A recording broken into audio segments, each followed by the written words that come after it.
Hello everyone, स्वागत है आप सभी का मेरे यूट्यूब चैनल पर। आज हम स्टडी करेंगे सिक्स्थ शेड्यूल के बारे में। सिक्स्थ शेड्यूल में बेटा क्या लिखा हुआ है? सिक्स्थ शेड्यूल जो है वो ट्राइबल एरिया के बारे में बात करता है। और ट्राइबल एरिया मतलब कि हमारा कॉन्स्टिट्यूशन क्या करता है, ऑफिशियली डिक्लेयर करता है ट्राइबल एरियाज को, जो कि बताया गया है सिक्स्थ शेड्यूल के अंदर।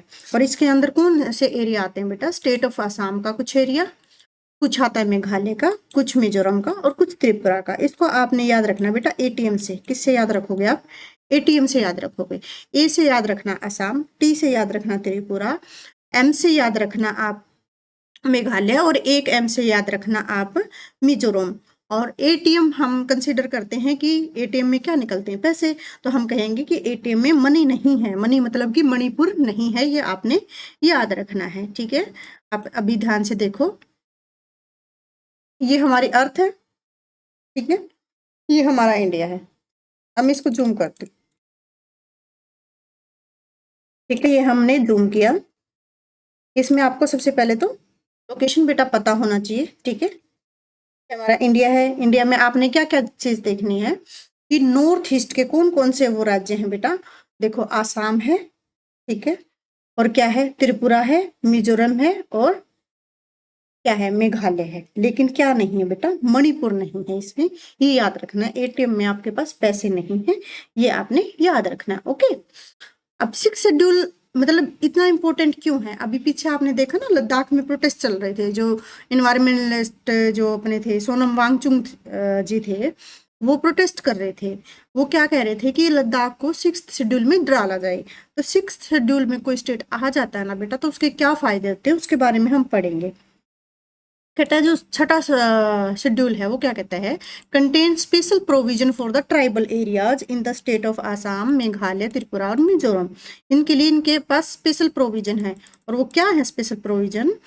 क्या है ट्राइबल एरिया?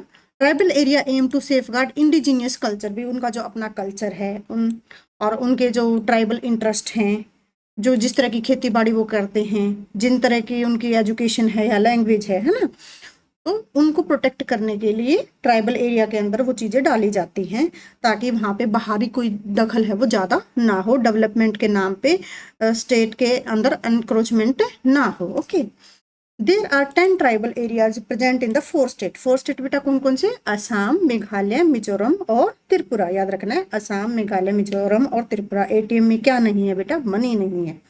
ओके, कई बार क्वेश्चन आ जाते हैं मैच द शेड्यूल भी, कौन से शेड्यूल में किसके बारे में बात की गई है। अब हमने बात करनी है कि why six schedule is so important, why Ladakh is protesting, why Sonam Wangchuk अब जेल में क्यों है, और क्यों वो मतलब उसके ऊपर एनएसए वगैरह, यूपीए वगैरह के चार्ज लगाकर उसको मतलब कि एंटी नेशनल कन्वर्ट करके जेल में उसको डाला गया है, वो डिस्पाइट द पॉलिटिक्स। उसके अलावा हम देखेंगे कि भी क्यों इतना जरूरी है, क्यों लोग फाइट करते हैं सिक्स शेड्यूल के लिए। इसमें क्या होता है बेटा, जो सिक्स शेड्यूल होगा ना उसके अंदर ऑटोनोमस डिस्ट्रिक्ट बनाए जाएंगे और उन डिस्ट्रिक्ट की अपनी एक काउंसिल होगी। Tribal area have been constituted autonomous district. और ये पावर किसको है बेटा? गवर्नर को है, जो ऑर्गेनाइज करेगा क्या? डिस्ट्रिक्ट। ठीक है, ऑटोनोमस डिस्ट्रिक्ट ऑर्गेनाइज करेगा। और उस डिस्ट्रिक्ट के अंदर क्या होगा बेटा? काउंसिल होगी, ऑटोनोमस डिस्ट्रिक्ट काउंसिल, एडीसी जिसको बोलते हैं, जो ट्राइबल एरियाज के अंदर बनाई जाती है। इस एडीसी में बेटा 30 मेंबर होंगे। ठीक है, टोटल कितने? 30 मेंबर होंगे। 4 मेंबर गवर्नर नॉमिनेट करेगा, बाकी के जो 26 मेंबर रह जाएंगे ना बेटा, उनका इलेक्शन के बेस पे आएंगे। वो अडल्ट फ्रेंचाइज के बेस पे डायरेक्ट इलेक्शन होगा, गाँव से ही वो लोग, मतलब उस एरिया के ही वो लोग होंगे। भी पावर क्या है एडीसी की, ये देख लेते हैं। क्योंकि एडीसी की पावर इतनी है कि स्टेट के ला तब तक उस एरिया के अंदर इम्प्लीमेंट नहीं होगी। मतलब स्टेट ने, राज्य ने कोई कानून बना दिया तो वो कानून तब तक इम्प्लीमेंट नहीं होगी जब तक एडीसी उन कानून को इम्प्लीमेंट करने के लिए सलाह नहीं देगी। तो एडीसी कानून बनाएगी बेटा। ऑटोनोमस डिस्ट्रिक्ट है ना, ऑटोनोमस डिस्ट्रिक्ट काउंसिल, तो कानून ये खुद बनाएंगे। किसके उसमें? रेफरेंस में, कि कल्टीवेशन को लेके कानून बनाएंगे, इनके जो वसीयत को लेके कानून बनाएंगे, इनके मैरिज को लेके, डाइवोर्स कैसे होगा, इनके सोशल रीति रिवाज क्या हैं, और गवर्नमेंट से कैसे अप्रूवल लेना है चीज़ों के लिए।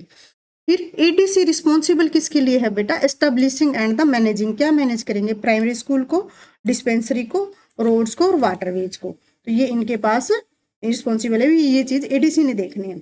एडीसी कैन असेस, क्या असेस कर सकती है? बिल एंड रेवेन्यू ले सकते हैं, टैक्स लगा सकते हैं प्रोफेशन एंड ट्रेड के ऊपर, लाइसेंस ग्रांट करेंगे, अगर मिनरल्स वगैरह वहां से किसी एरिया से निकालने होंगे तो एडीसी की परमिशन देनी होगी, अगर वो एरिया 6 शेड्यूल के अंदर आता है, मतलब लोकल्स की यहाँ पे परमिशन की जरूरत पड़ेगी। अदर एरिया में क्या होता है बेटा, सिंपल सेंटर या स्टेट गवर्नमेंट कानून निकालते हैं, वहां पे माइनिंग शुरू हो जाती है, लेकिन यहाँ पे ये लोग ऐसा नहीं कर सकते।